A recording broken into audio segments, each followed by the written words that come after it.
walk in, you're in between these two doors. You see like this gate, and then on the other side of that is the day room, and then there's other adolescents on the other side.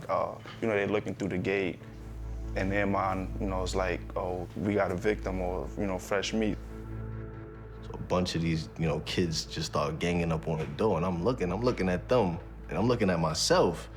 I was like, these not kids, these is men. Some people don't make it past the door. I made it to my bed, at least. I went to Rikers Island with a friend of mine, and he had already been back and forth to Rikers Island, and this was my first experience. And when I got into the day room of the house where we was at, my friend was with me, luckily, and we were sitting there talking, and all of a sudden I seen him stand up and walk to the corner of the day room, and I couldn't understand what was happening, and when I turned around, there were two guys coming to take my sneakers. I assumed that my friend and we were gonna fight together, but it was just me fighting at the time. They wound up getting one of my sneakers, and black eye and busted lip and everything. And after it was over, I went to him and I said, what happened?